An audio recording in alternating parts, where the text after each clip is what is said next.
Ragazzoli, buongiorno al confine tra Camerun e Congo. Siamo proprio a 500 metri. Stanotte ho dormito qui, a modo ho dormito esattamente in fronte alla mia porta. Questa è la struttura, qui abbiamo l'acqua corrente e una decina di camere. Faccio vedere la stanza. Molto basic, anche se c'è pure il tavolinettino con il divano. Il bagno con sempre gli appositi impianti elettrici a norma 626, abbiamo accesso con addirittura la tavoletta, anche se con le torture cinesi. Doccia fredda, apposito secchio c'è sempre, ciabattine a disposizione degli avventori, specchio e asciugamano di dimensioni mignon. Televisione immancabile, togliete tutto all'africani ma non la televisione.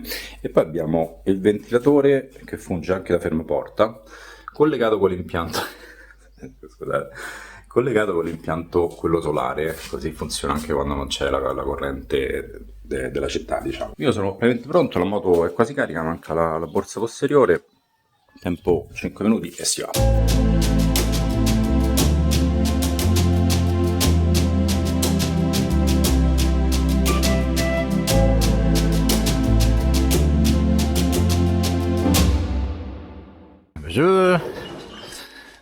Sì, guarda.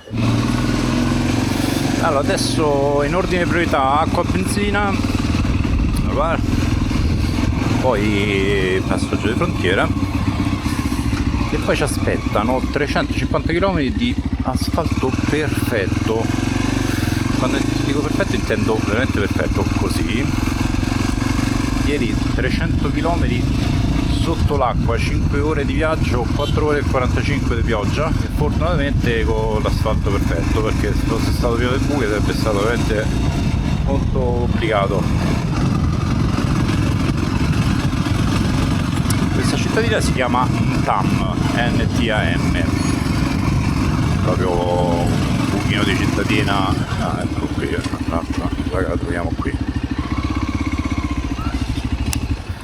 Bonjour, ça va? Avez-vous de l'eau? L'eau. Hein? Glacé, oui. En bouteille, s'il vous plaît. Francese è proprio fluente. Combien? 500. Merci. Merci beaucoup. Au revoir, bonne journée.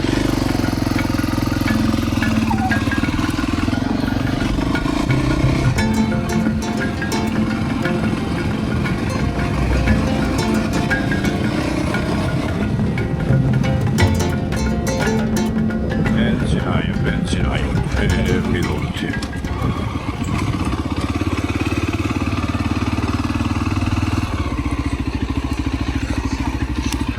Bonjour. Bonjour madame. Complète s'il vous plaît. Complétez ici.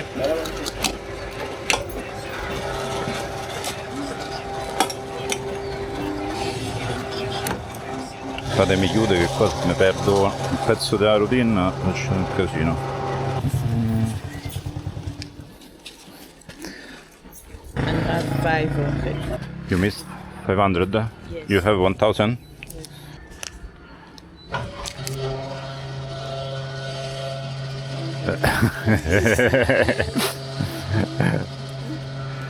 C'est ça. You have to give me 3000 now. 3000. 3000. Au revoir, bonne journée. Bonjour monsieur. Ça va? Ça va, où allez où? Congo. Ouais, allez d'abord au bureau.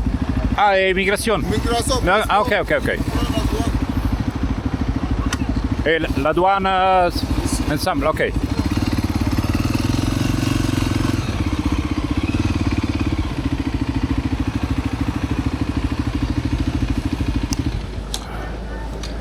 Bonjour.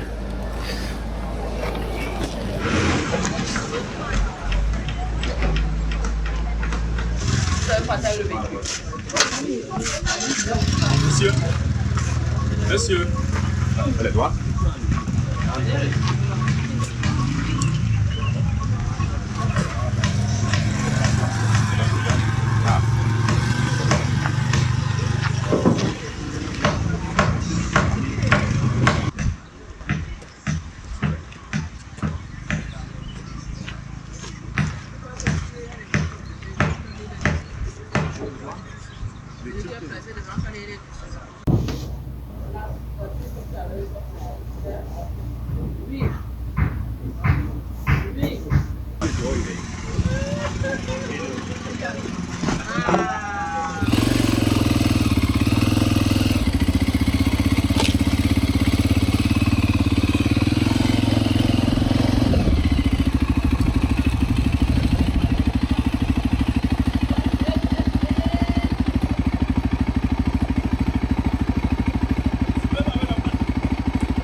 Ragione.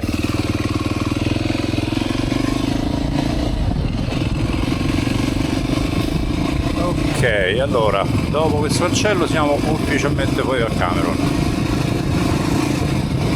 Super tranquillone, velocissimo, grandioso, magari sempre così. Ho fatto il timbro, poi il controllo territoriale, mi ho fatto un po' di domande quando gli ho detto che sono partito dall'Italia a ottobre 2024, ho fatto 2 occhi grossi come obiettivo di questa videocamera.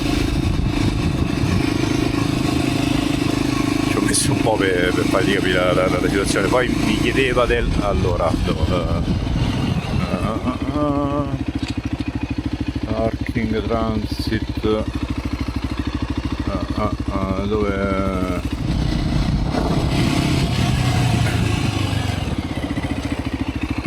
Bonjour monsieur, immigration Congo? Ah là-bas, ok. Ok. Ah 2 km, ah ok.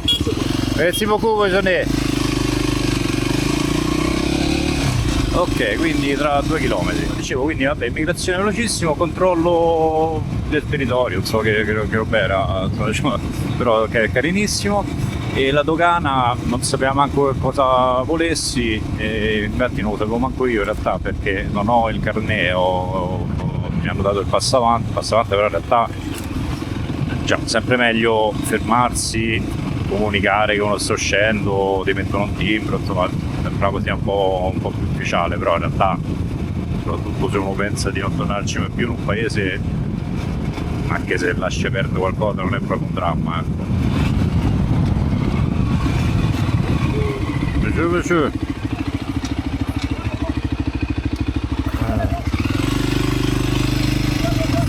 Ok, merci. Sì.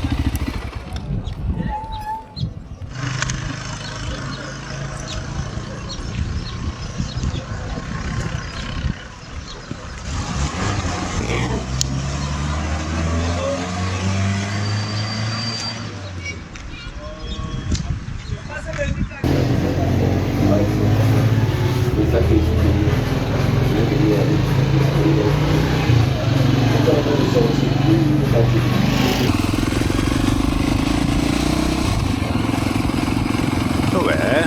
Sì, forse sì. Allora, uno dei passaggi di frontiera più strani che mi siano capitati. Non ho registrato dentro perché non sapete quando uno si sente che è meglio non farlo, e infatti ho fatto bene, penso all'illesimo attraversamento di frontiera, le sensazioni le senti al volo. Tra l'altro è successo tutto al contrario di quello che mi aspettavo. Mi aspettavo che il lato camerunense fosse quello più spigoloso per motivi che vi racconterò. Tra l'altro vi anticipo, io sono circa 2 settimane che non registro, quindi ho un quantitativo di roba da raccontarvi che mettetevi comodi. Comunque tanto vi dico questa cosa, restate lì. Mi aspettavo il passaggio lato camerunense spigoloso, invece è stato super tranquillo. Sono passato in Congo, prima ufficio immigrazione, poi ufficio dogana. In dogana abbastanza tranquillo, chiedevano insistentemente il carnet di passaggio, non so perché il Congo non lo richiede obbligatoriamente, forse perché gli richiede meno lavoro a loro, perché il carnet devi mettere il timbro e scrivere 2 cose e fine il discorso, se no io poi lascio a loro un pezzo di carta, mentre se devi fare il passo avanti su loro devo stare lì a scrivere, vabbè. Comunque piccola fregatura, il passo avanti è per 15 giorni, quindi ogni 15 giorni devo rinnovarlo, è gratuito, insomma, giusto la seccatura di dover andare a cercare un ufficio dove rinnovarlo. Col carnet non ci sarebbe stato questo problema. Quale motivo per cui non sto usando il carnet? Devo rinnovarlo il mio carnet scade tra circa un mese, lo sto già facendo fare in Italia, poi me lo farò spedire, quindi nel momento in cui tu comunichi all'ACI che alle dogane italiane che ti serve un nuovo carnet, quello precedente lo devi chiudere. Per chiuderlo devi avere tutti i timbri di uscita da tutti i paesi, quindi se dopo che hai comunicato la chiusura del carnet non lo puoi più utilizzare. Il primo ufficio invece, ufficio immigrazioni, mi ha totalmente spiazzato. Perché? Perché ho sentito sempre dire che i congolesi sono tipo i togolesi, ovvero persone squisite, gentili, ospitali, eccetera eccetera.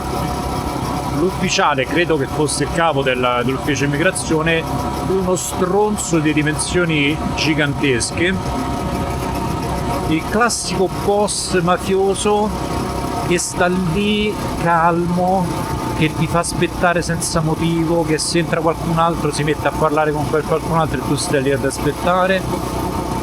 Mi hanno chiesto gli alberghi per ogni città in cui andrò e ho fatto: regà, ma ci ho visto per 3 mesi, ma secondo voi io mi benedico gli alberghi per 3 mesi?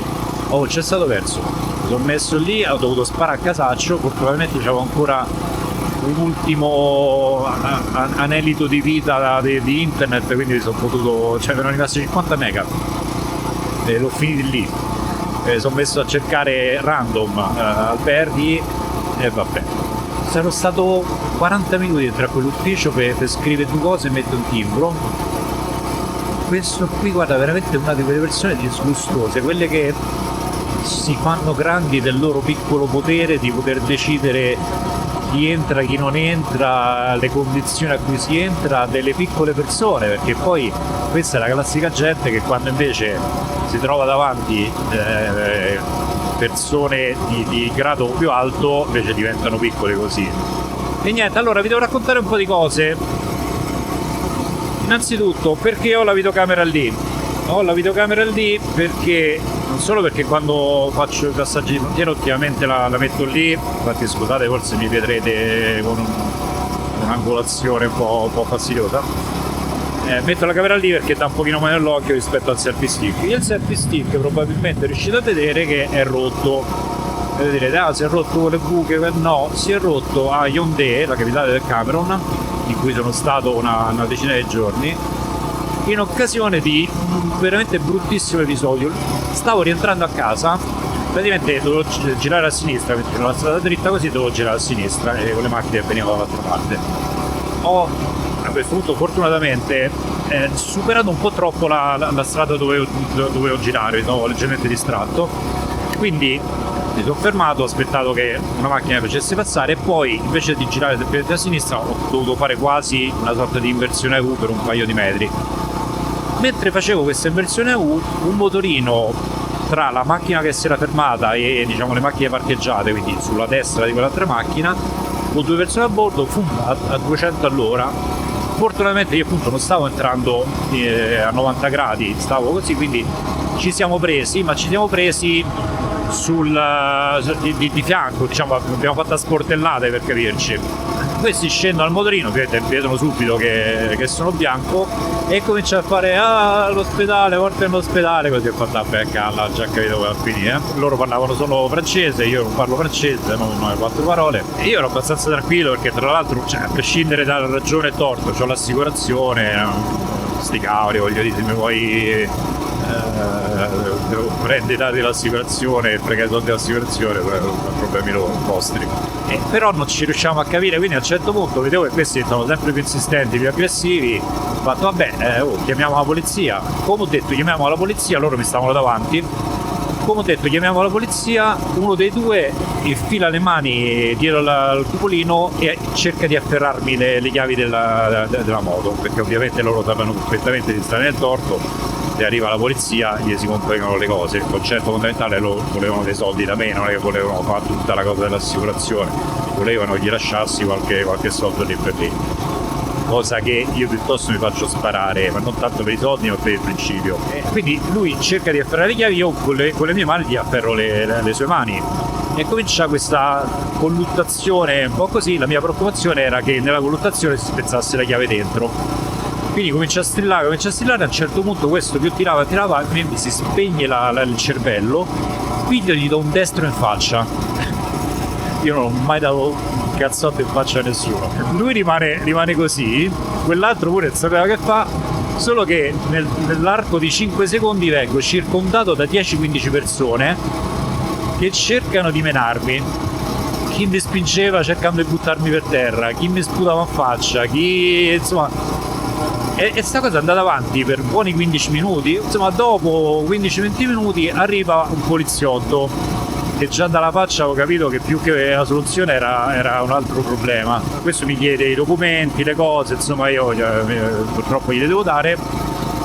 E quindi mi ritrovo in questa situazione con la moto in mezzo strada, tutta questa gente intorno, fortunatamente con l'arrivo del poliziotto un po' più calma, però col poliziotto con i miei documenti in mano, che non è una cosa buona in Africa.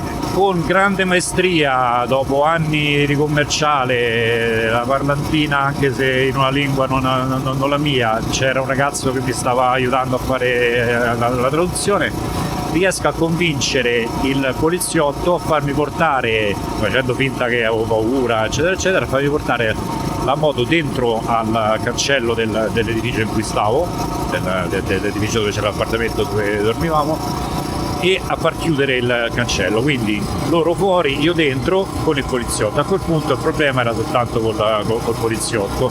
Viene fuori che il poliziotto voleva da me dei soldi per avermi aiutato a uscire vivo da quella situazione. Ho fatto: senti, guarda, piuttosto ritorno fuori e faccio a botte con tutti e 15.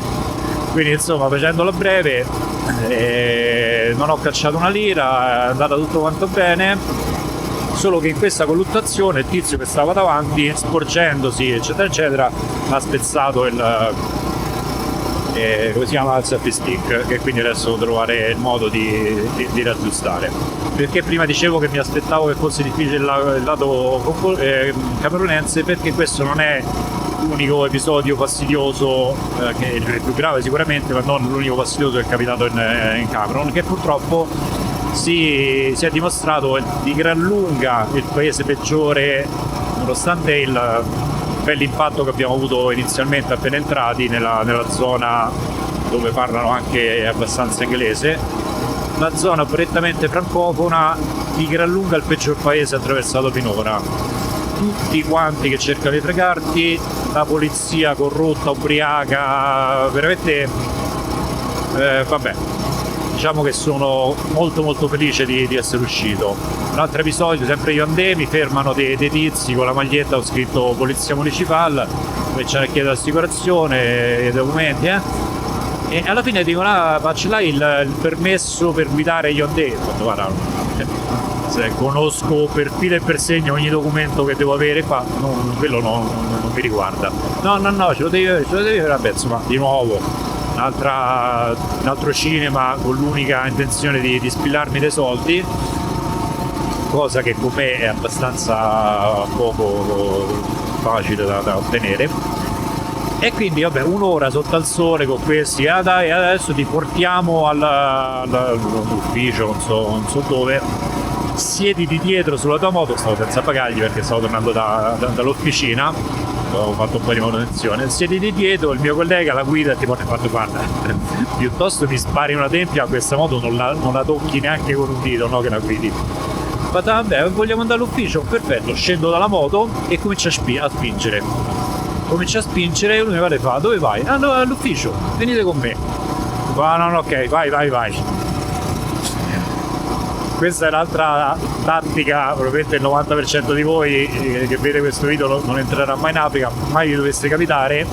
La pigrizia africana è un'arma a vostro favore, molto spesso è un problema per voi, ma sappiatela usare come un'arma, perché come li mettete in una... Guarda, questo vale per praticamente tutti, cioè, mi spiace generalizzare, ma in certi casi è assolutamente corretto, in questo caso lo è. Come li metti di fronte a uno sforzo superiore a quello che avevano preventivato di fare, lasciano perdere, anche quando si tratta di soldi.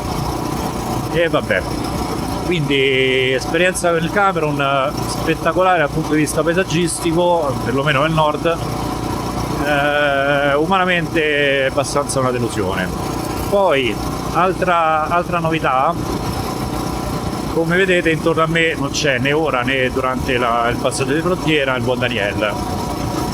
Con Daniel ci siamo separati a Yaoundé ed è una decisione definitiva.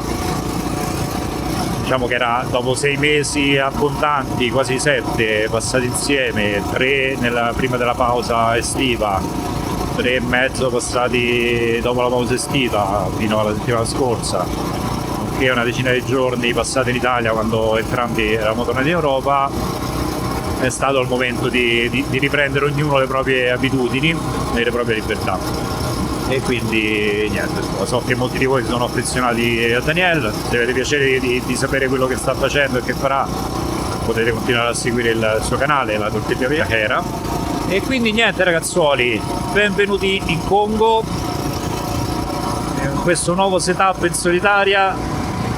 Adesso niente, il Congo sarà un po' strano per tanti motivi. Il primo è perché di fatto alla mia destra e alla mia sinistra, come vedete, c'è giungla impenetrabile, quindi di fatto il Congo ha un'unica strada che lo attraversa. Ogni tanto c'è qualche sterrato, pare anche molto bello, che cercherò di fare, che entra nella giungla, ma molto spesso sono strade senza uscita, anche se magari lunghissime, di centinaia di chilometri, proprio perché in questa zona qui ormai siamo, tra l'altro tra un paio di giorni dovremmo raggiungere finalmente l'equatore.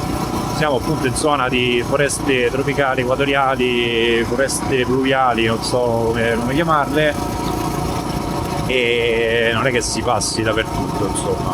Oltretutto le mie ruote, soprattutto le mie gomme, soprattutto quella posteriore, stanno cominciando ad alzare bandiera bianca, quindi devo un po' centellinare gli spostamenti. Avevo ipotizzato, sognato e sperato di andare nel nord-est del Congo, dove c'è una giungla ancora più bella, ancora più fitta, da cui poi, arrivando all'ultimo paesino che si chiama in fondo, si può prendere una sorta di chiatta che attraversa tutto il fiume, una parte del fiume Congo, il gigantesco fiume Congo, che fa anche da confine tra la Repubblica Democratica del Congo alla nostra destra e questo qui che invece è la Repubblica del Congo. E però siamo in stagione secca, nonostante le secchiate d'acqua che ho preso ieri, quindi il fiume è troppo basso, ci sono degli affioramenti di sabbia pericolosi. Queste chiatte o anche barchini più piccoli non hanno grande manovrabilità e i marinai che le pilotano ne hanno ancora di meno, quindi molte affondano e finché sei da solo nuoti fino alla riva e a un certo punto, perché magari ci sarà pure qualche animalaccio, e soprattutto il fiume Congo in alcune zone è largo 7-8 km, non è proprio il Fiumiciattolo, ecco. Stiamo parlando di uno dei più grandi dell'Africa e del mondo. E con la moto, pure che tu arrivi a riva, poi ci arrivi a piedi, e la moto resterà per sempre sul fondo del fiume Congo. Quindi niente, oltretutto quel paese è proprio una strada senza uscita, nel senso che ti fai 450 km nella giungla senza niente, senza benzina, quindi dovrei pure inventarmi un cinema e portarmi benzina a sufficienza, e da lì poi si prende la barca oppure si torna indietro, non c'è un'altra strada per uscire magari un po' più giù. Quindi se arrivo lì e mi confermano che il livello dell'acqua è troppo basso e non posso prendere la barca, poi mi devo rifare 500 km indietro e ho 15 litri di benzina, non me li posso portare, quindi purtroppo quella parte lì si salterà, ma ci sono parecchie altre cosette interessanti da vedere e se Dio vuole si dovrebbe cominciare a vedere anche seriamente qualche animale, tra cui i gorilla. Adesso proverò nei prossimi giorni ad andare in 2 parchi nazionali dove a quanto pare è praticamente garantito che ci siano questi gorilla, che è una delle poche esperienze con la fauna selvatica che mi mancano. E niente, poi insomma altre cosine ve le racconterò nei prossimi giorni, che se no adesso vi ammorbo con questo monologo. Ci aggiorniamo più tardi se succede qualcosa, se no direttamente a Wesso, che è la cittadina dove dormirò stanotte e dove cercherò di organizzare una delle 2 escursioni nei parchi nazionali.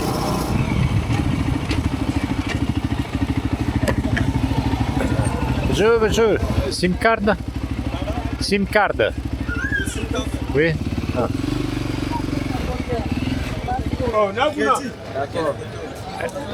MTN? Oui, MTN. Ah, SIM card non? SIM card non disponible, c'est devant là. Ouais.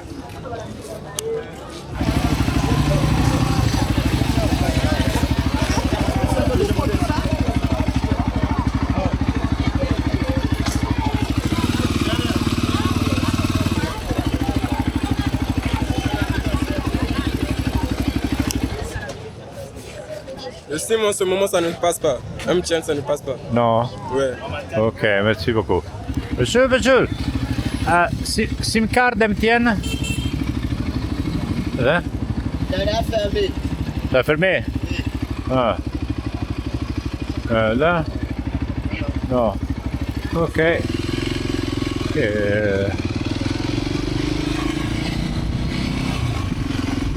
Vabbè, niente, state in carta, ce la prendiamo in città.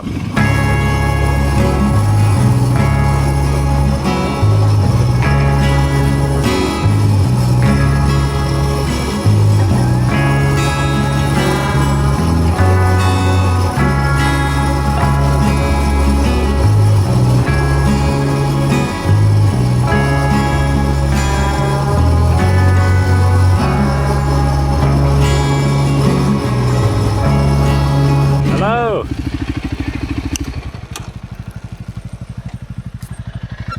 Italy. Yeah, Yeah, I'm from Switzerland. Federico. Nice to how meet are you. you? Very good, and you? I'm fine, thank you. Going to Cameroon? Yeah. You come from Cameroon. Yeah. Where did you find these beautiful tires? The tires? Yeah, Pretoria. Pretoria, Yeah. South Africa. South Africa. And You they need are- new ones? They are still so new. They looks like with 2,000 kilometers, no more. Yeah, I can make about 20 with this bike on the front. Wow. Where are you going? Going to Wesso. Gasoline? You have petrol? I have, yeah, but Because in Queso, sometimes yes, sometimes no. oh really? Fill up in Queso because after Queso, I had about 400 kilometers no petrol. Okay. Then Oh, it gets better. you have the bladder there. Okay. Yeah, that's about 450 kilometers in here. Yeah, me too. No, only this one I have an extra Yeah. tank, but no Like jerry in cans. Queso, I went the first. There's a Total Uh-huh. gas station in the front, in the middle. Yeah. I went there on the first day. They didn't have gas, and I asked him when did they get gas. They said at the evening. So I went there early in the morning, and I was able to get gas. Okay. I was able to fill up and the bladder. Okay. Today, when I crossed, they were empty already. There was Jeez. only one gas station, and it had a big line. Until the equator, Uh-huh. you don't get gas. In the city where the equator is, there's a gas station, but it was closed. And the guy I stood, he said it's always closed. And where are you going? To Angola? All the way south and back from the east coast. To Kenya? Yeah. And then you go to Oman? Yeah, at least Yeah, at the moment that's the only way, but it will be in a couple of years. So I don't know. Let's You see. have time. Yeah. I started in Cape Town last year in Okay. January. Almost a year ago, yeah. And then I went all the South countries and all the East countries until Kenya, and then I turned back because I decided it's okay. I going back over the West route. So I went back to Pretoria because I have a friend there. And then from Pretoria I started. Okay. Don't miss Botswana because that's the only country where you can really see animals on a motorbike. Okay. With Yeah. all the other, usually you don't see any animals because you're not allowed to go into the national. If you go through, like in Botswana, in the middle there's Maun, the city of Maun. Uh-huh. And from Maun you can go to Natta. From Natta you can go up to Kazana. Okay. That's like this road. Okay. Kazana is where the 4 countries borders are, Okay. where the Victoria Falls are, all up there. And if you drive this road, it's about it's almost 100% you're going to see a lot of elephants. Wonderful. Great. They even cross the road in front of you. You have to stop. Yeah. Wonderful. So that's a really good road because that's the first time you see giraffes, elephants, antelopes. That's the first time I really saw animals. How long are you on the road already? I made a pause, but it's 16 months. 16 months. Yeah. You're very slow too. Yeah, very slow. Yeah, I'm a bit tired of Africa. I imagine. Okay, I man. will see. I wish you Yeah, good safe luck. ride. You too. Oh, you're right, huh? You too. Multi-pop. No, incredibile, non me l'aspettavo questo buone. Guardate che roba, oh, che cose fanno fatte bene,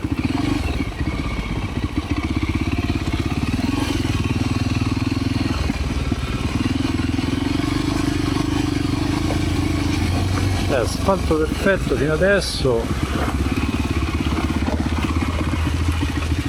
Questo sta carico, eh?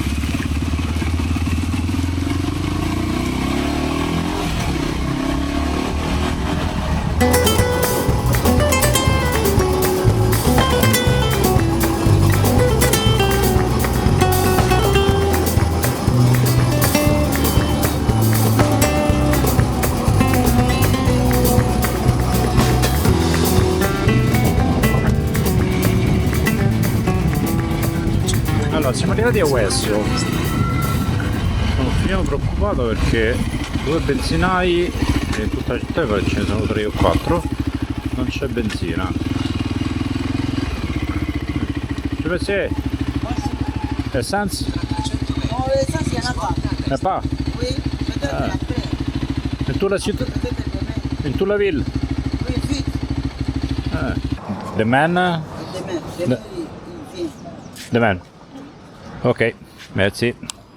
Vediamo bene perché qui le distanze sono abbastanza impegnative e da qui andando verso sud poi per altri 300-400 km non c'è niente, se no prendo residenza qui.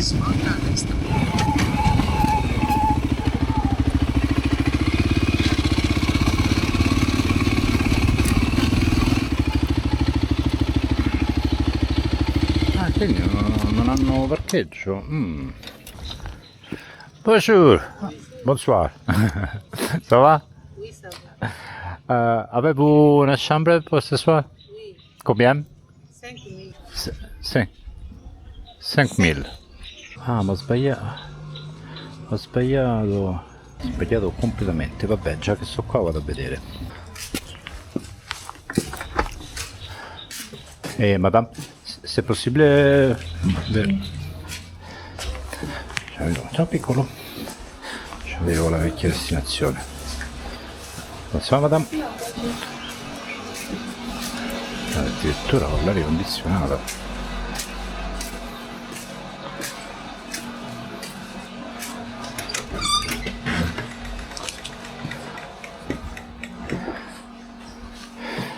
Vabbè, anzi io l'aria condizionata per 5.000.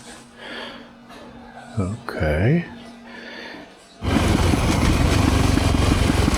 Qui c'è il total. Io questo ci provo, ma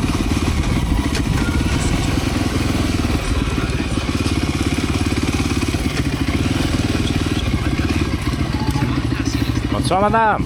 Bonjour, il n'y a rien, on n'a pas Bonjour. besoin. Essence? Ok.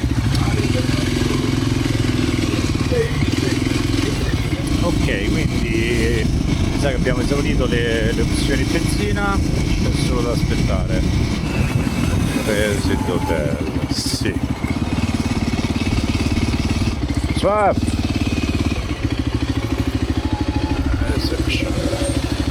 Bonsoir monsieur, ça va? Avevo una chambre...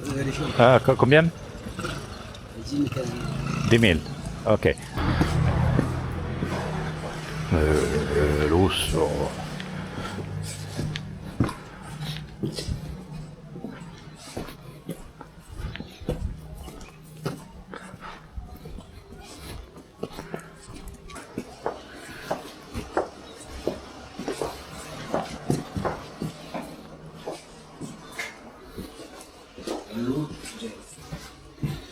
Ok. La moto? Oh, great. Top.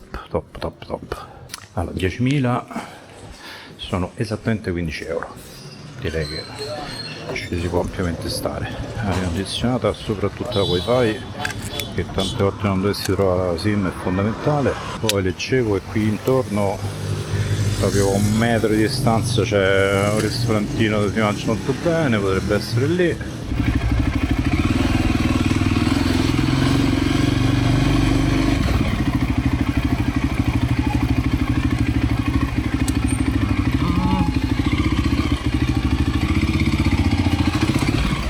Che gioco dentro la stanza. Ok. Cioè addirittura le stampelle dritte, robuste, col coso qui che ci posso attaccare l'armatura e non mi cade tutte le volte. Toppissimo. Quindi aria condizionata già accesa, letto, bell'armadio capiente, qui il bagno, abbiamo quindi la doccia, accesso con tavoletta, senza gli spironi che c'erano stanotte. Dai, per 10.000 va benone, c'è la corrente. Top, moto parcheggiata qua fuori, che vuoi di più Davide? Pure la wifi. Allora ragazzuoli, qua abbiamo la manioca di una dimensione che non l'avevo mai vista prima, siamo in Congo. Qui abbiamo il porcospino in zuppetta, qui c'è un peperoncino che c'ha una faccia meravigliosa, adesso scopriamo com'è il tutto messo insieme.